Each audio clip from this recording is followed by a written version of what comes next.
Tiba saatnya kami akan mendengar firman-Mu ya Bapa.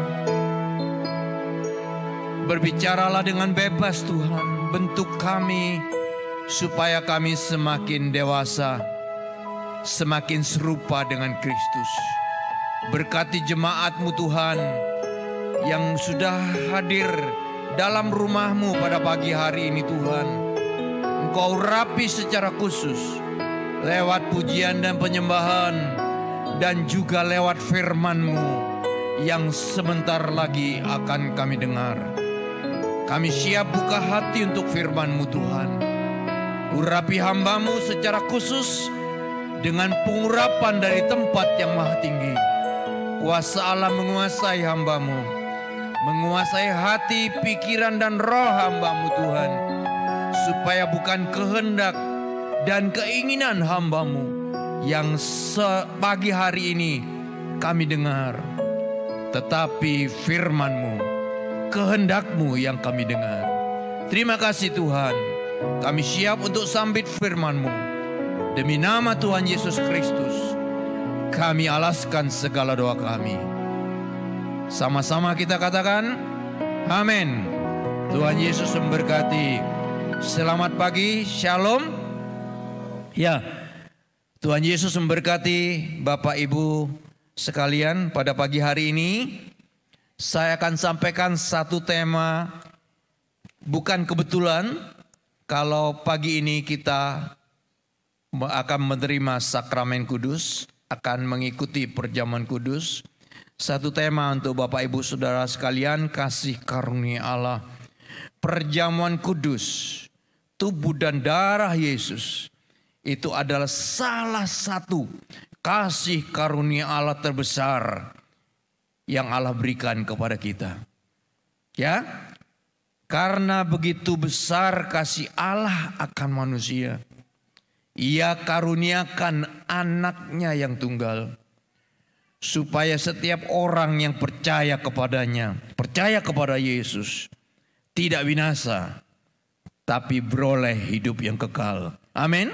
Ya, pagi ini kita akan bedah kasih karunia Allah. Ya, supaya kita lebih dalam, lebih mengerti tentang kasih karunia Allah. Mungkin pengertian kita, mungkin pendapat kita itu agak berbeda. Makanya kita akan kembali kepada firman, back to Bible.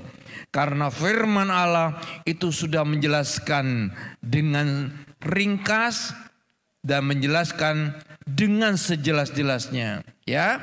Jadi jangan dipotong. Kasih karunia Allah itu bukan percaya Yesus, dosanya diampuni, masuk surga. Ada proses Bapak Ibu. Kasih karunia Allah itu adalah proses ilahi yang Tuhan anugerahkan kepada kita untuk menuju hidup yang kekal. Tapi ada proses.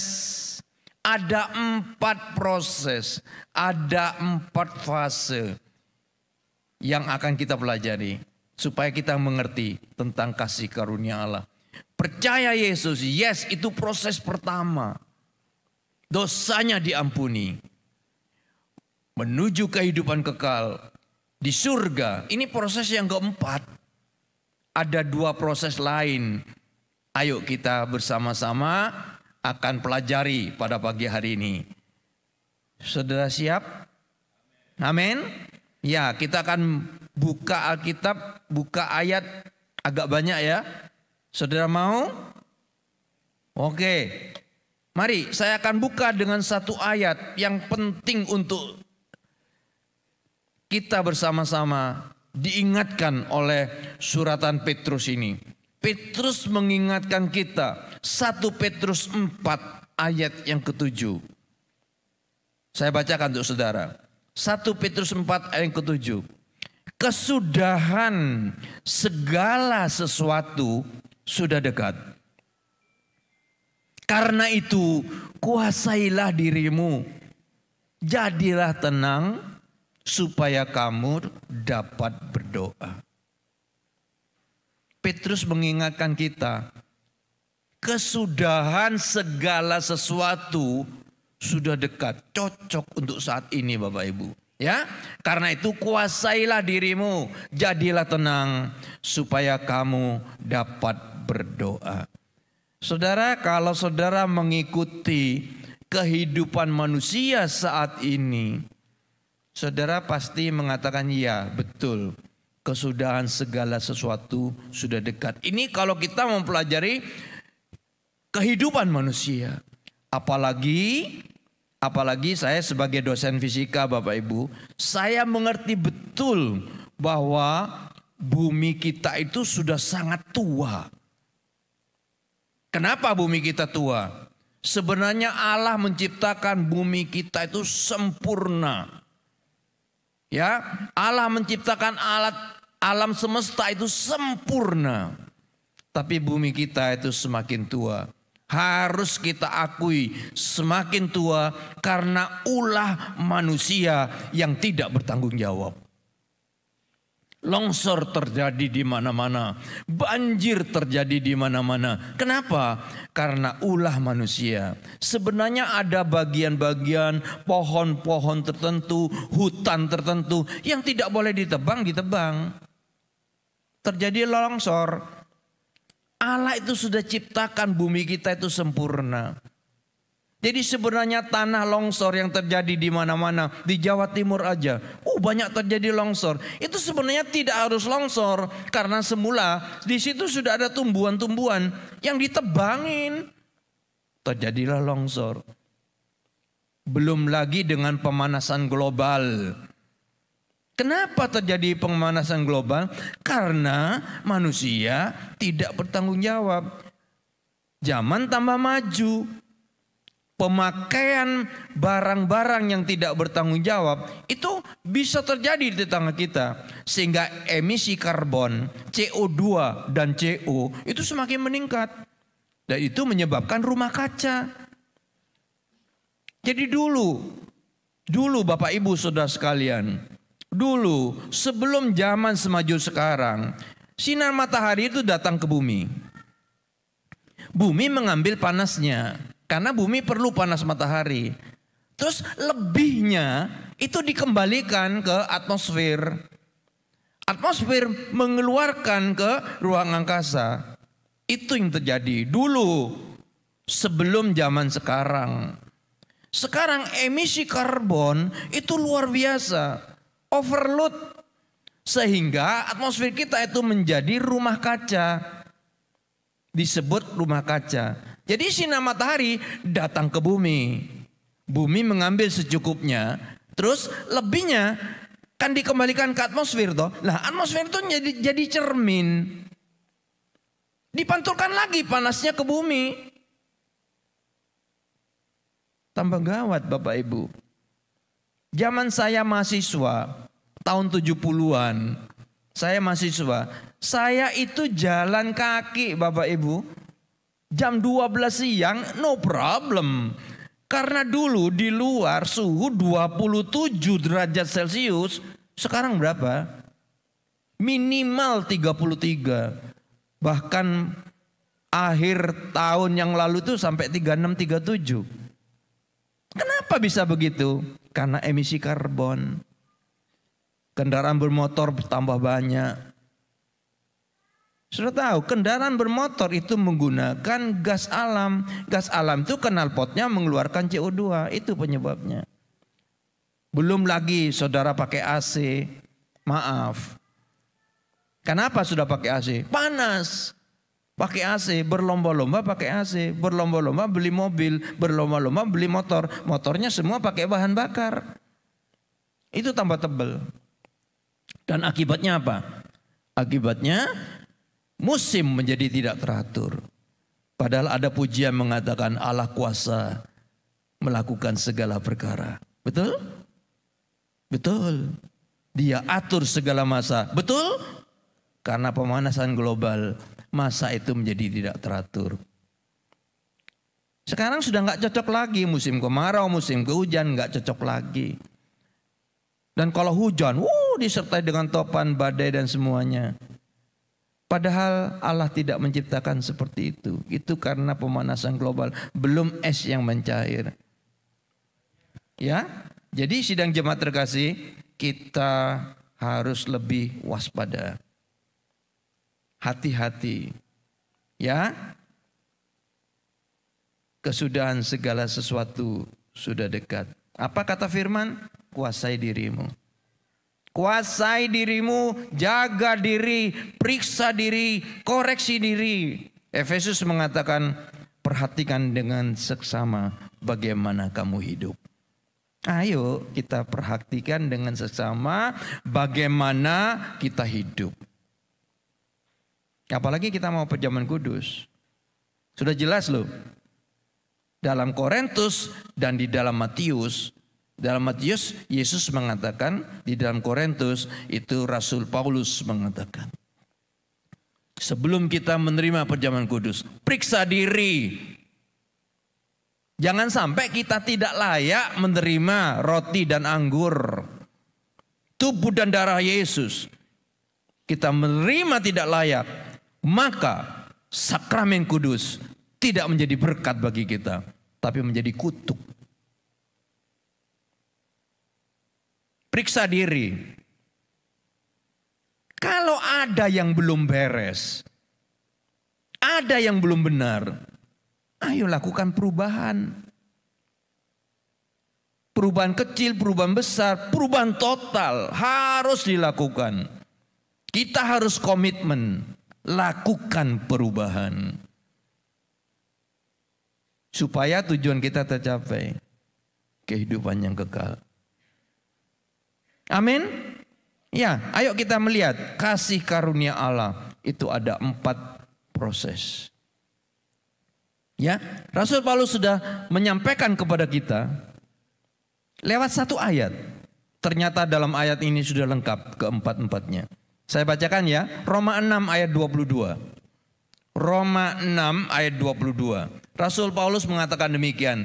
Tetapi sekarang setelah kamu dimerdekakan dari dosa dan setelah kamu menjadi hamba Allah dan kamu beroleh buah yang membawa kamu kepada pengudusan dan akhirnya sebagai kesudahan ialah hidup yang kekal. Ada 4 hal yang disampaikan oleh Rasul Paulus. Dan ini hierarki. Tahu hierarki ya? Anak tangga. Saudara harus melewati anak tangga yang pertama dulu. Baru naik berikutnya. Kalau saudara maksa dari bawah langsung naik ke atas. Nggak bisa. Demikian juga kalau saudara turun. Betul loh. Coba saudara turun tangga. Ya, tangganya ada 9. Dari 9 saudara langsung turun ke 3. Wah. Kakinya saudara pasti bermasalah. Jatuh saudara pasti. Hierarki itu harus step by step. Tangga berikutnya. Step by step. Langkah demi langkah. Jadi harus proses pertama dulu. Baru proses kedua. Baru proses ketiga. Baru proses yang terakhir keempat. Mari kita melihat proses yang pertama. Kasih karunia Allah itu dimulai dengan next. Ini. Coba kembali ke slide sebelumnya. Itu saya blok merah. Tadi dikatakan apa? Setelah kamu dimerdekakan dari dosa. Ini proses yang pertama. Ya, dimerdekakan dari dosa. Jadi pertama kali Allah melakukan untuk saudara dimerdekakan dari dosa. Jadi sebelum menuju proses yang terakhir, saudara harus bebas dari dosa. Dimerdekakan dari dosa. Bagaimana? Oke, next. Efesus 2 ayat 8. Efesus 2 ayat 8. Saya bacakan. Sebab karena kasih karunia Allah kamu diselamatkan oleh iman. Dan itu bukan hasil usahamu, tapi pemberian Allah. Jadi jelas pembebasan dari dosa, dimerdekakan dari dosa, itu adalah pemberian Allah. Jadi pengampunan dosa pengampunan dosa, dimerdekakan dari dosa, itu tidak bisa dilakukan oleh manusia itu sendiri. Sebaik-baiknya saudara, sebaik-baiknya saudara. Saudara mengatakan, oh aku nggak pernah melakukan kesalahan. Jaga betul, nggak ada kesalahan yang sudah buat. Paulus mengatakan, saudara tetap berdosa. Karena apa? Karena ada dosa warisan yang dimulai dari Adam turun kepada saudara. Jadi kita ini apapun juga tetap berdosa. Sebaik-baik manusia tetap berdosa. Kita berbuat baik bagaimanapun itu kain lara, kain gombal. Jadi kebaikan kita tidak bisa menebus dosa, kesalahan, kejahatan yang kita buat. Pembebasan dari dosa tidak bisa dilakukan oleh manusia. Itu bukan usaha manusia, itu pemberian Allah. Allah beri. Kenapa Allah beri kepada saudara? Karena Allah tahu saudara nggak bisa memerdekakan diri dari dosa. Allah kasih, Allah beri. Lewat apa? Diberikan kepada manusia lewat iman kepada Yesus. Yesus tanggung. Yesus tanggung akibat dosa yang seharusnya saudara tanggung, ditanggung oleh Yesus. Yesus sudah bayar tunai lewat darahnya pada waktu dia mati di salib. Yesus sudah bayar semua karena saudara tidak mungkin bisa membebaskan diri dari dosa. Oke, supaya lebih jelas. Ada satu ayat yang ditulis oleh Mazmur. Daud yang nulis, Mazmur 40. Mazmur ada 40 pasal ya, tidak semua ditulis Daud.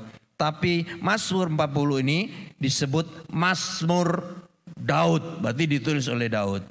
Daud menggambarkan kita yang ada di dalam dosa itu seperti apa? Coba kita lihat. Ya, Mazmur 40 ayat 3. Ia mengangkat aku, Allah mengangkat aku, kata Daud, dari lubang kebinasaan. Jadi dosa itu lubang kebinasaan, membawa kepada kebinasaan.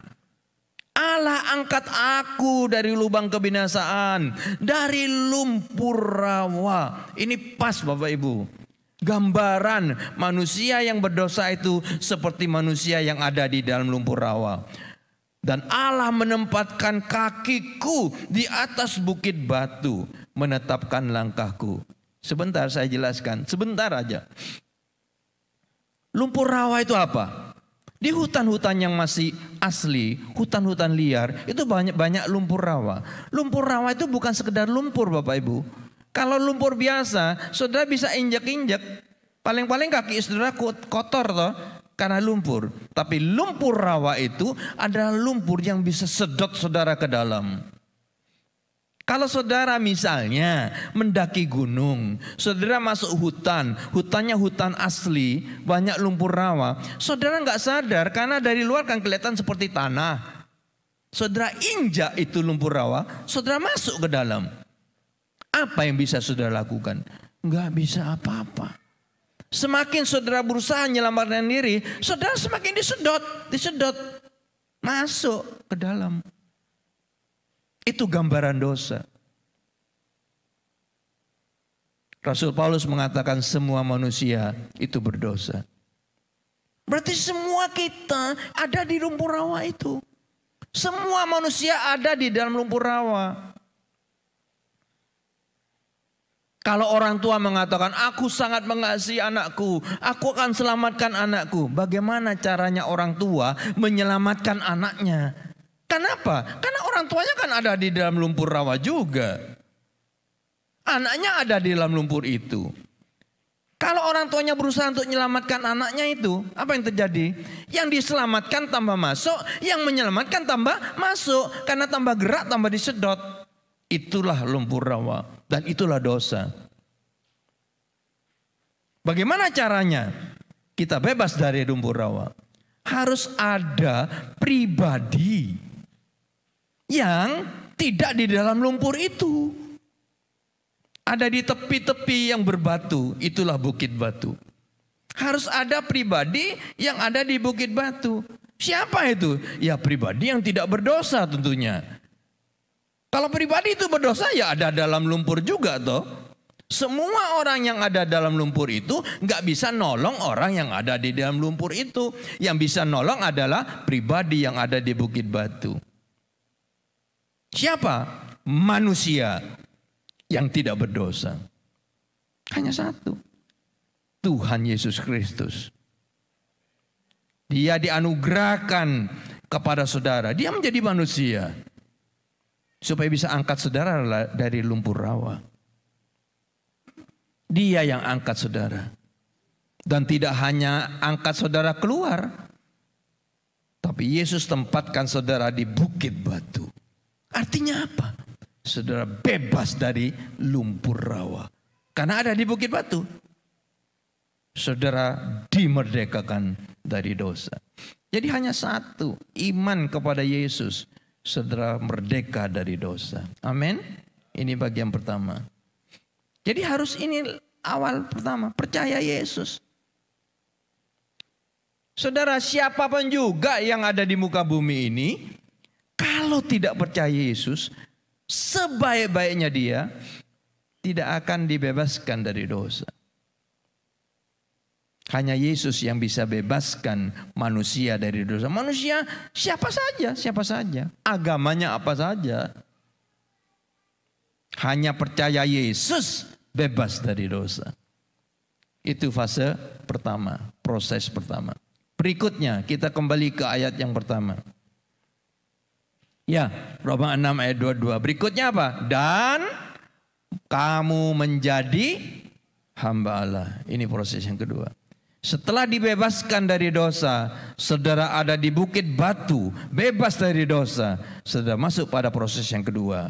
Jadi gak langsung proses yang keempat. Ada proses, kecuali saudara langsung dipanggil pulang oleh Tuhan ya. Saya tidak berbicara orang yang langsung dipanggil Tuhan. Jadi percaya Yesus, meninggal, selamat dia. Selesai sudah. Tapi bagi kita, bagi saudara yang masih duduk di kursi ini, bagi saya yang masih ada di mimbar ini, kita ini masih hidup.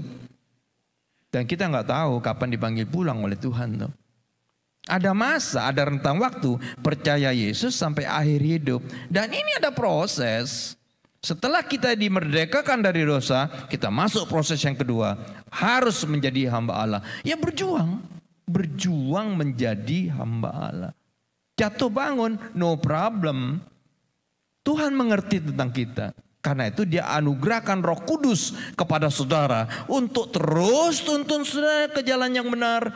Untuk terus memberi kekuatan kepada saudara. Untuk menjadi hamba Allah. Hamba itu doulos. Doulos itu budak. Hamba itu tidak berkuasa atas dirinya sendiri. Atas dirinya sendiri aja nggak berkuasa. Dia sepenuhnya di dalam kuasa dari tuannya. Jadi hidup matinya hamba itu, budak itu apa kata tuannya. Kalau tuannya mau tembak mati itu nggak ada masalah. Karena hamba itu kayak barang. Bahkan diperjualbelikan. Zaman dulu waktu zaman perbudakan diperjualbelikan. Kalau butuh uang dijual. Manusia loh ini. Dijual. Karena apa? Karena tidak berkuasa atas dirinya sendiri. Mati hidupnya itu tergantung tuannya. Jadi apa yang dilakukan hamba? Hanya satu. Taat pada tuannya. Cuma itu. Taat pada tuannya. Kalau saudara hamba Allah. Hanya satu, taat pada Allah. Taat pada Allah. Gak bisa. Kita tidak punya kuasa atas diri kita. Pada saat saudara percaya Yesus, dimerdekakan dari dosa, saudara menjadi hamba Allah. Saudara hamba kebenaran. Taat kepada kebenaran. Tidak lagi hidup di dalam dosa. Tidak lagi hidup di dalam dosa. Loh, aku masih berdosa kok Pak. Iya, tapi tidak hidup di dalam dosa.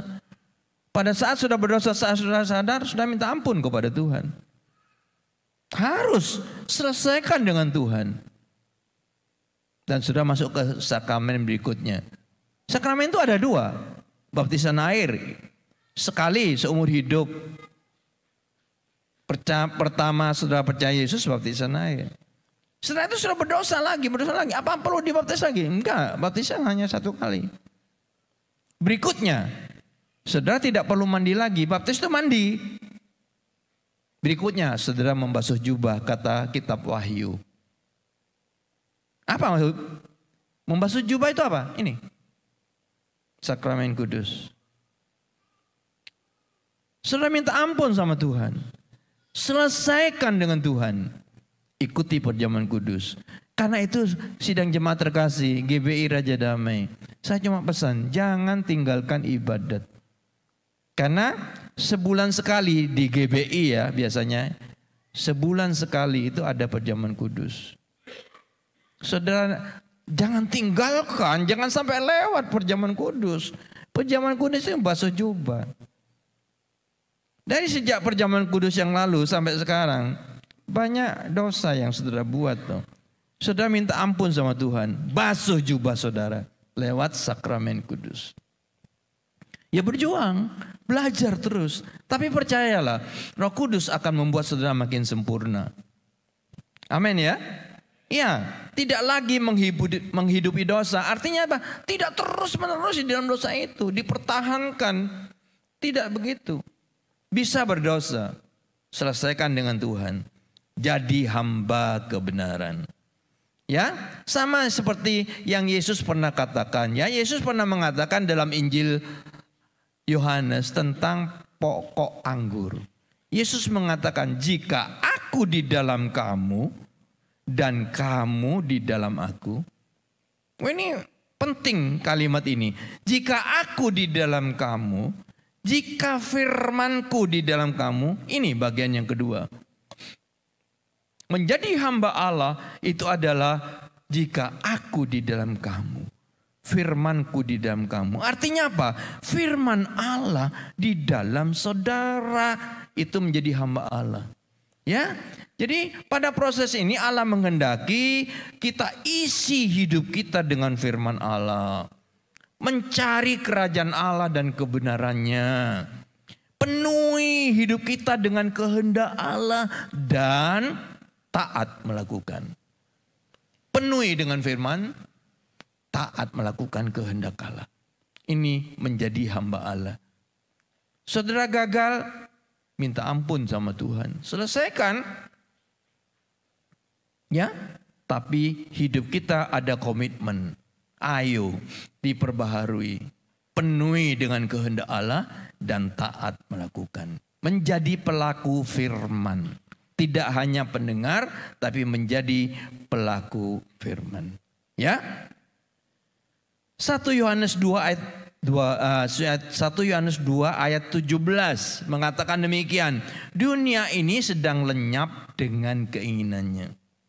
Tetapi orang yang melakukan kehendak Allah hidup selama-lamanya. Lihat, orang yang melakukan kehendak Allah memenuhi hidupnya dengan kehendak Allah dan melakukannya, dia akan hidup selama-lamanya. Memang hidup kita tidak bebas lagi. Orang lain boleh melakukan apa saja, kita yang percaya kepada Yesus terbatas. Di dalam dunia hanya ada 2 jalan. Ada yang lebar, ada yang sempit. Mana yang sudah pilih? Kalau sudah ingin hidup kekal, pilih yang sempit toh. Sempit itu artinya saudara nggak bisa ngebut. Saudara nggak bisa nyalip kanan, nyalip kiri. Nggak bebas karena jalannya sempit. Banyak pagar. Hidupnya jadi terbatas. Jadi orang yang hidup di dalam kebenaran itu hidupnya terbatas. Hidupnya dipenuhi oleh kehendak Allah, melakukan kehendak Allah, banyak perkara yang tidak boleh dilakukan, terbatas. Tapi percayalah, saudara pasti bahagia. Kebahagiaan sejati itu bukan karena harta, bukan karena jabatan. Kebahagiaan sejati itu karena saudara melakukan firman Allah. Saudara melakukan kehendak Allah. Sejati kebahagiaannya. Ya. Firman Allah pernah mengatakan di dalam Matius pasal ke-25. Kalau ada saudaramu yang butuh pertolongan, saudaramu yang ada di dalam penjara, saudaramu yang ada di rumah sakit, saudara yang kekurangan, tolong mereka. Segala sesuatu yang kau lakukan untuk saudaraku yang hina ini, engkau melakukannya untuk aku, kata Yesus. Matius 25 ayat 40. Ya, dan saudara praktekkan itu. Suatu saat, saudara lihat ada orang yang membutuhkan, hati saudara tergerak. Saudara tolong dia. Orang yang membutuhkan itu pada saat saudara tolong pasti bahagia toh. Tapi saudara lebih bahagia dari orang itu pasti. Kenapa? Karena saudara melakukan kehendak Allah. Pasti bahagia. Ya? Ada 2 ayat ya. Saya bacakan untuk saudara. Lukas 11 ayat 28. Yesus berkata, yang berbahagia adalah mereka yang mendengarkan firman dan memeliharanya. Bagaimana saudara memelihara firman? Ngapalkan Pak? Ya. Percayalah, ngapalkan itu lupa. Betul? Iya. Saya dosen eksakta Bapak Ibu. Saya sering ngomong sebab sekali lagi ya, saya pernah ngomong mungkin tempat ini. Salah satu fakultas yang saya ajar itu FKIP, Fakultas Keguruan Ilmu Pendidikan. Jadi mahasiswa saya ini nanti jadi guru fisika karena bidang saya fisika. Saya pesan kepada mereka, ya, jangan kasih rumus, hafalkan. Loh sekarang, ayo coba kalau saudara punya anak di SMP, itu yang terjadi Bapak Ibu. Terus guru-guru tuh sekarang banyak yang tidak tanggung jawab. Suruh ngapalkan, malah ngapalkan problem solving. Kalau soal gini selesainya gini, soal gini selesainya gini. Dihafalkan sama anak-anak toh? Nggak gitu. Rumus-rumus itu nggak perlu dihafalkan. Tapi apa? Kasih anak itu pekerjaan, suruh pakai rumus itu, maka 5 kali dia gunakan rumus itu langsung hafal dengan sendirinya. Coba kalau saya punya cucu kelas 1 SD. Ya, seringkali kalau kita pergi pulang ke rumah, cucu saya minta, "Ayo tebak-tebakan." Suruh tebak-tebakan, perkalian, penjumlahan. Dia mesti mikir. 2 tambah 2 berapa? Saya mikir toh. 2 tambah 2 pakai jarinya dia. 4. Gitu toh? Tapi coba kalau saya tanya kepada saudara, 2 tambah 2 berapa? Mikir saudara. Mikir? Enggak, kalau saudara mikir, wah gawat ini. Saudara pasti enggak mikir. 2 kali tambah 2 berapa? 4. 2 kali 3 berapa? 6. Otomatis toh. Saya tanya, kenapa saudara otomatis bisa jawab? Karena 2 kali 3 sama dengan 6 itu berapa tahun saudara pakai dalam hidup saudara. Jelas ya?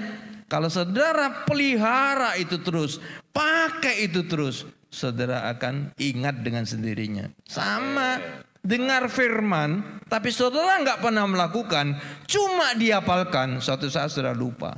Amin. Tapi kalau saudara lakukan, saudara nggak akan pernah lupa firman. Amin. Iya, berbahagialah orang yang mendengar firman dan memelihara. Bagaimana cara memeliharanya? Lakukan. Ya, iya, lebih jelas lagi Yakobus 1 ayat 25. Yakobus 1 ayat 25. Tetapi barang siapa meneliti hukum yang sempurna, meneliti firman Allah, hukum yang memerdekakan orang dan bertekun di dalamnya. Ia bertekun di dalamnya. Artinya dia lakukan firman itu. Bukan hanya mendengar untuk melupakannya, tapi sungguh-sungguh melakukannya. Itu namanya bertekun. Maka apa kata firman Tuhan? Ia akan berbahagia oleh perbuatannya. Amin. Ya, lakukan firman, saudara akan berbahagia. Jadi yang kedua, menjadi hamba Allah. Setelah dimerdekakan dari dosa, menjadi hamba Allah. Setelah saudara menjadi hamba Allah, apa yang terjadi? Next. Ya, Roma 6:22 kembali lagi dikatakan, dan kamu akan beroleh buah yang membawa kamu kepada pengudusan. Apa maksudnya? Next. Itu maksudnya. Setelah saudara menjadi hamba Allah, karakter Kristus akan muncul dari kehidupan saudara. Amin. Setiap orang melihat saudara, dia melihat Yesus dalam hidup saudara. Amin. Ya? Yesus mengatakan dalam Yohanes pasal 15, aku di dalam kamu dan kamu di dalam aku. Jadi bagian yang ketiga ini, kamu di dalam aku. Lebih jelas lagi ya, 1 Yohanes 2 ayat 6, jelas. 1 Yohanes 2 ayat 6. Barang siapa mengatakan bahwa ia ada di dalam dia, maksudnya aku di dalam Yesus. Kalau saudara mengatakan aku di dalam Yesus, koma, apa? Ia wajib hidup sama seperti Kristus telah hidup. Amin. Jadi kalau kita mengatakan aku di dalam Kristus, maka kita wajib hidup sama seperti Kristus hidup. Jadi karakter-karakter Kristus akan muncul dari kehidupan kita.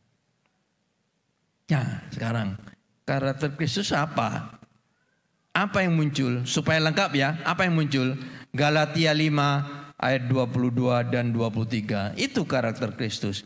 Tetapi buah roh ialah kasih, sukacita, damai sejahtera, kesabaran, kemurahan, kebaikan, kesetiaan, kelemah lembutan, dan penguasaan diri. Ada 9 buah roh dan itulah karakter Kristus. Amin. Ya, Yes. dan karakter Kristus itu memang Allah berikan dalam kehidupan saudara supaya orang lain yang melihat saudara, mereka merasakan ada kasih, ada sukacita, ada damai sejahtera, ada kesabaran, ada kemurahan, ada kebaikan, ada kesetiaan, ada kelemah lembutan, ada penguasaan diri dalam hidup saudara. Mereka melihat Kristus. Amin. Ya, itulah karakter Kristus yang akan muncul dari hidup saudara. Untuk apa karakter Kristus itu? Next. Ya itu. Jadi jelas ya ayat tadi. Kamu akan beroleh buah roh. Karakter Kristus yang membawa kamu kepada pengudusan. Jadi Allah menampilkan karakter Kristus dari hidup kita supaya kita kudus. Amin. Dan yang terakhir, kita akan masuk pada bagian yang terakhir. Ini goal kita. Bagian yang terakhir, hidup yang kekal. Next. Ya itu, hidup yang kekal di surga. Jadi, percaya Yesus, dimerdekakan dari dosa, diproses, saudara jadi hamba Allah. Dan karakter Kristus itu muncul dari hidup saudara. Saudara dikuduskan. Sudah hidup kekal di surga. Amin. Tuhan Yesus memberkati. Haleluya. Mari sebelum kita lakukan ucapan kudus, mari kita lakukan dengan penuh makna bahwa roti adalah lambang dari tubuh Kristus. Anggur adalah lambang dari darah Kristus. Dengan tubuh dan darah Tuhan Yesus di atas kayu salib menebus dosa kesalahan kita. Bahkan segala penyakit kita ditanggungnya. Sebelum kita lakukan, mari kita cek dan cross check untuk diri kita masing-masing. Mari kita layakkan diri kita masing-masing biar jadi berkat buat kita. Saya kasih kesempatan sangat singkat sekali. Mari kita layakkan diri kita masing-masing.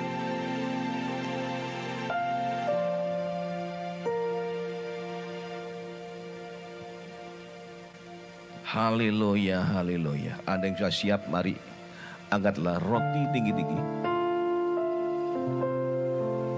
Demikian bunyi firman Tuhan.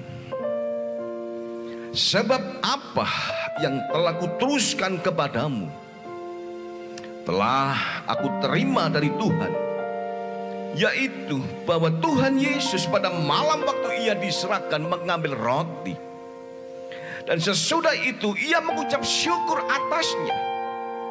Ia memecah-mecahkannya dan berkata, inilah tubuhku yang diserahkan bagi kamu. Perbuatlah ini menjadi peringatan akan aku. Bukankah roti yang kita pecah-pecahkan adalah persekutuan dengan tubuh Kristus? Mari kita makan sama-sama dalam nama Yesus.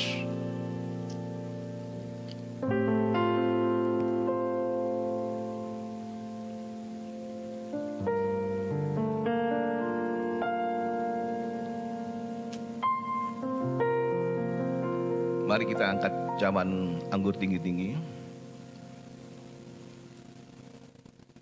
Demikian bunyi firman Tuhan. Demikian juga ia mengambil cawan sesudah makan, lalu berkata, cawan ini adalah perjanjian baru yang dimeteraikan oleh darahku. Perbuatlah ini setiap kali kamu meminumnya menjadi peringatan akan aku. Bukankah cawan anggur yang kita ucapkan syukur adalah persekutuan dengan darah Kristus? Mari kita minum sama-sama dalam nama Yesus. Mari ada kesempatan yang singkat. Mari kita mengucap syukur semua Bapak Ibu, buat kebaikannya. Mari angkatlah suaramu dengan memuji, menyembah, dan bahkan bermazmur yang indah buat kebaikannya Tuhan.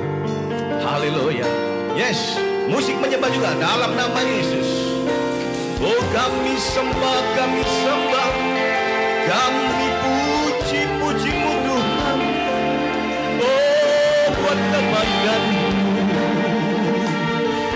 Kau tebus kami, Kau sucikan kami, oh, Kau benarkan kami, Kau bebaskan kami.